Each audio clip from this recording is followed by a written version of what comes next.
ഉള്ളൊഴുക്കിൽ കരയാതെ കരയാൻ പ്രയാസപ്പെട്ടെന്നും പാർവതി ഒപ്പം നിന്നത് തന്നെ ഒരുപാട് സഹായിച്ചെന്നും നടി ഉർവശി പറഞ്ഞു. ഉള്ളൊഴുക്ക് എന്ന ചിത്രത്തിലെ അഭിനയത്തിന് മികച്ച നടിക്കുള്ള അവാർഡ് കിട്ടിയ ശേഷം പ്രതികരിക്കുകയായിരുന്നു ഉർവശി. അഭിനയിക്കുമ്പോൾ അവാർഡ് പ്രതീക്ഷിക്കാറില്ല. ഡയറക്ടറാണ് അവാർഡ് തരുന്ന ആദ്യത്തെയാളെന്നും ഡയറക്ടർ ക്രിസ്റ്റോ ടോമി സഹോദരനെ പോലെയെന്നും ഉർവശി പ്രതികരിച്ചു. ഞാനിപ്പം അവിടുന്ന് പിന്നെ ഹോട്ടലിൽ നിന്ന് തിരക്ക് പിടിച്ചിറങ്ങിയതാ. അപ്പോൾ ഫോണൊന്നും അറ്റൻഡ് ചെയ്യാൻ പറ്റിയില്ല. എൻ്റെ BSNL എല്ലാം കട്ടായി പോകുന്നു.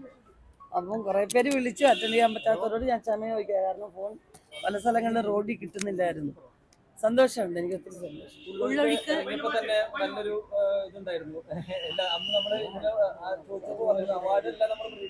തീർച്ചയായിട്ടും അല്ല, ഒരിക്കലും നമ്മൾ അഭിനയിക്കുമ്പോൾ അവാർഡ് നമ്മുടെ മുമ്പിൽ വരാറില്ല.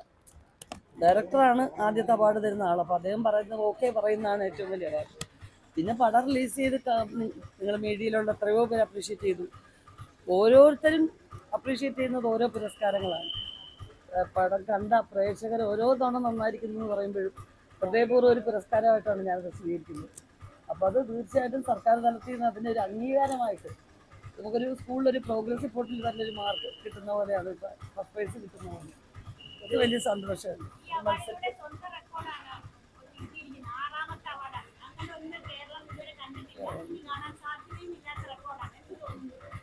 അല്ല, അങ്ങനെ നമ്മൾ എണ്ണീട്ടില്ല.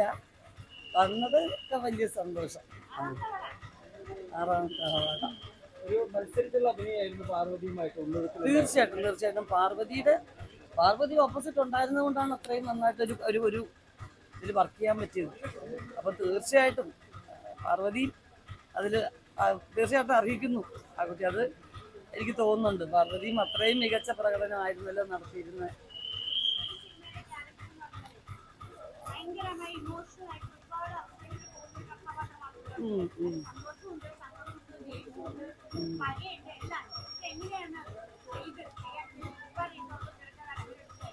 അല്ല, അതെന്താ അറിയോ, ആ ഒരു സിനിമയെ സംബന്ധിച്ചിടത്തോളം ഞാൻ എന്താ പറയുക, ഫിസിക്കലായിട്ടും മാനസികമായിട്ടും ഒക്കെ ഒത്തിരി പ്രയാസങ്ങൾ അനുഭവിച്ച് തന്നെയാണ് ചെയ്തിരുന്നത്. കാരണം അരയ്ക്കൊപ്പം വെള്ളം, രാവിലെ മുതൽ വൈകുന്നേരം ഷൂട്ടിംഗ് തീരുന്നവരെ ഒരു 7 മണി 7:30 വരെ ആ വെള്ളത്തിലാണ് നിൽക്കുന്നത്. പിന്നെ വേണം റൂമിൽ പോകാൻ. അപ്പോൾ എൻ്റെ കാലൊക്കെ കുറേ കറുത്തു പോയി ഇപ്പോഴും. പിന്നെ എന്താ പറയുക വെച്ചാൽ കരയത്തില്ല എന്ന് ഞാനാ പറഞ്ഞത് ആ ഡയറക്ടറോട്. കാരണം കുറേ എനിക്ക് വേണ്ടി വെയിറ്റ് ചെയ്തു ആ ഡയറക്ടർ. അപ്പം ഇതങ്ങനെ ഒരു ഫുൾ ഡാർക്ക്, കാരണം 44 ദിവസത്തോളം ഷൂട്ടിങ് പൊട്ടിക്കരഞ്ഞുകൊണ്ടിരിക്കാൻ പറ്റില്ല എന്ന് ഞാൻ പറഞ്ഞു.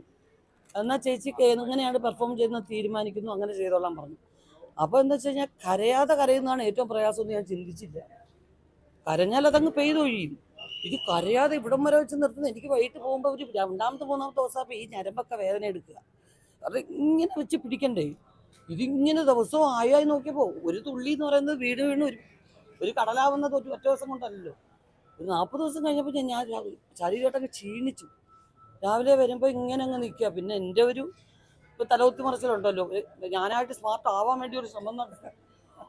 അല്ലാതെ എന്താ ചെയ്യുന്നത്? കാരണം എല്ലാവരും ഡള്ള്. കൊച്ചൊരു വീട്, ഒരു മരണ വീട്, ഒരു ഡെഡ് ബോഡിയും വെച്ചിട്ടുണ്ട്. അപ്പോൾ എല്ലാവരും ഇങ്ങനെ അതുപോലെ തന്നെ നിൽക്കാൻ, മരണ വീട് പോലെ.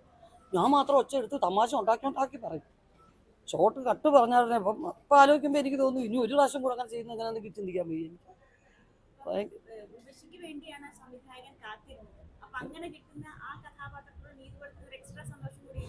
തീർച്ചയായിട്ടും എൻ്റെ പല സിനിമകളും അച്ഛൻ്റെ അമ്മ ഞാൻ അങ്ങനെ ചെയ്ത സിനിമയാണ്. അങ്ങനെ ചെയ്ത പല സിനിമകളും എനിക്ക് ആ ഡയറക്ടേഴ്സിനോട് ഒരുപാട് നന്ദി തോന്നിയിട്ടുണ്ട്. കാരണം നമ്മൾ റൈറ്റേഴ്സിനോടും എന്നെ അവർ നിർബന്ധിച്ചത് വെറുതെ ഒരു സിനിമ ഓടാൻ വേണ്ടി മാത്രമല്ലല്ലോ എന്നുള്ളത് എല്ലാവരോടും ഞാൻ എൻ്റെ നന്ദി അറിയിക്കുന്നു. കാരണം ക്രിസ്റ്റോയെ ഞാൻ ഈ ഒരു അവസരത്തിൽ എന്നെക്കാട്ടി ഇളയതാണ്, എൻ്റെ അനിയനെ പോലെയാണ്.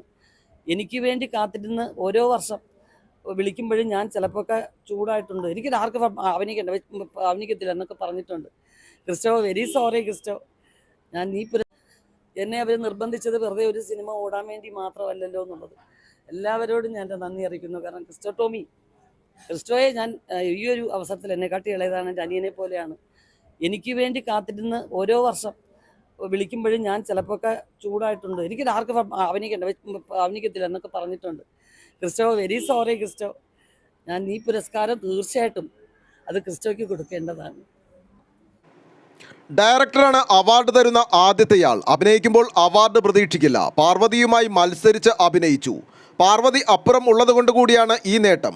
ശാരീരികമായും മാനസികമായും ഒരുപാട് കഷ്ടപ്പെട്ടാണ് ഉള്ളൊഴുക്ക് പൂർത്തിയാക്കിയത്. അരയ്ക്കൊപ്പം വെള്ളമായിരുന്നു. രാവിലെ തുടങ്ങിയാൽ വൈകുന്നേരം വരെ ഷൂട്ടിംഗ് ആയിരുന്നു. ഉള്ളൊഴുക്കിൽ കരയാതെ കരയാൻ പ്രയാസപ്പെട്ടു. പാർവതി ഒപ്പം നിന്നത് തന്നെ ഒരുപാട് സഹായിച്ചുവെന്നും ഉർവശി പറഞ്ഞു. ഉള്ളൊഴുക്ക് എന്ന ചിത്രത്തിലെ അഭിനയത്തിന് മികച്ച നടിക്കുള്ള അവാർഡ് കിട്ടിയ ശേഷം പ്രതികരിക്കുകയായിരുന്നു താരം. അഭിനയിക്കുമ്പോൾ അവാർഡ് പ്രതീക്ഷിക്കാറില്ല. ഡയറക്ടറാണ് അവാർഡ് തരുന്ന ആദ്യത്തെയാളെന്നും ഡയറക്ടർ ക്രിസ്റ്റോ ടോമി സഹോദരനെ പോലെയെന്നും ഉർവശി പ്രതികരിച്ചു. ആലുവ ലൈവ് ന്യൂസിനു വേണ്ടി സിദ്ദീഖ് കാരക്കാടനൊപ്പം സനൂപ് കളമശ്ശേരി.